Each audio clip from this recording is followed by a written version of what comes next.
Back to work here on MidPoint. Returning is the first United States Secretary of Homeland Security, now head of Ridge Global LLC, security firm in Washington, D.C., Tom Ridge.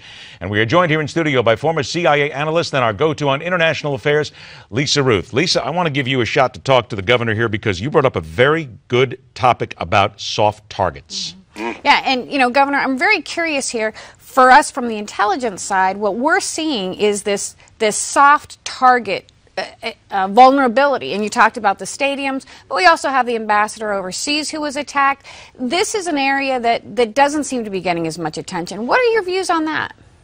Well, first of all, I think those of us, particularly you, who are still involved in this on a day-to-day basis, I think we appreciate the enormous vulnerability around soft targets.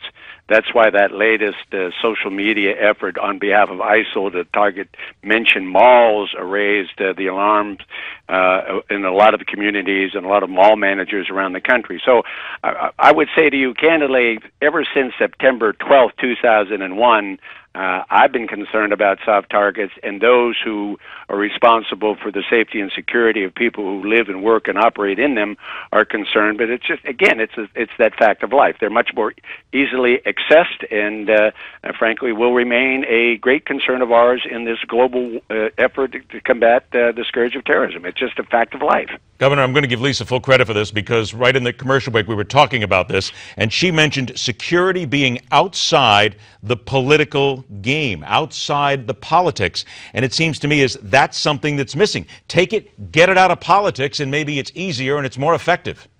Well, you know, I think it's a great point that she raises. First of all, I don't want to underestimate the challenges associated with soft targets, but I do think that one of the things that the public generally does not know is the amount of attention and resources and people who are committed to enhancing the security around those. Look, we live in a risk-managed world, and if you got a soft target, particularly a commercial one, people involved in operating that are quite aware of those risks. But you can only do certain things before you've compromised even the ability to go to and from that. So I'm pretty comfortable that both people are doing that. You know, this is one of those areas where there's no Republican or Democrat way to provide security. That's why I was a little perturbed and annoyed that it took Congress so long simply to give the Department of Homeland Security the money they need to continue to do their job for the end of the year. There's plenty of reasons to object with what the president is doing with immigration reform, and I'm a very loud critic of that. But you don't keep the money and the resources away from the federal government,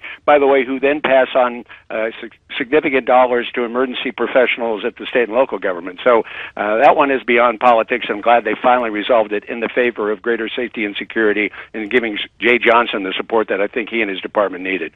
And, you know, Governor Ridge, aren't you also, one of the things that I see certainly is, as I said, when I was with the agency, this was outside. Homeland Security, intelligence was outside this political game, and we are seeing it being manipulated a little bit.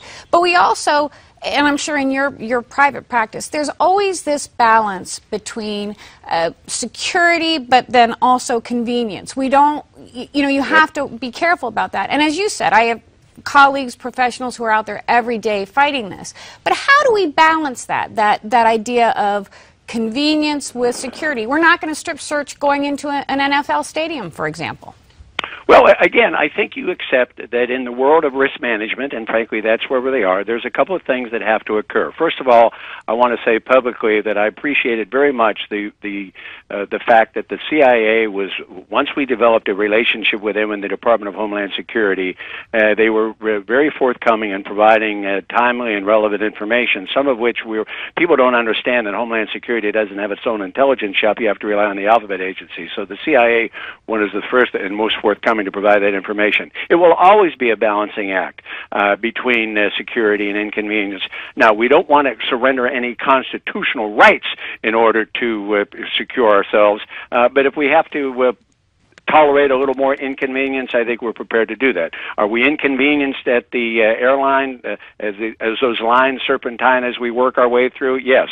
Are we willing to accept it? Yes. So again, that notion of balancing security and convenience, that's where the balance should be. It should not be a balance between security and forfeiting constitutional rights. Governor, there is no balance there. You don't forfeit rights for more security. That is very well put. You have given us so much to talk about here, and we've got reams more that we could go over.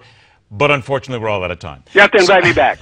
Okay, you have a standing invitation because, quite frankly, there's so much more. For instance, a lot of the ISIS recruiting and a lot of the fact that we have people coming back into this country, and we need to keep a better eye on them as well when they come from other places. We have a lot more to do. Please come back soon, and we'll talk about that, Governor.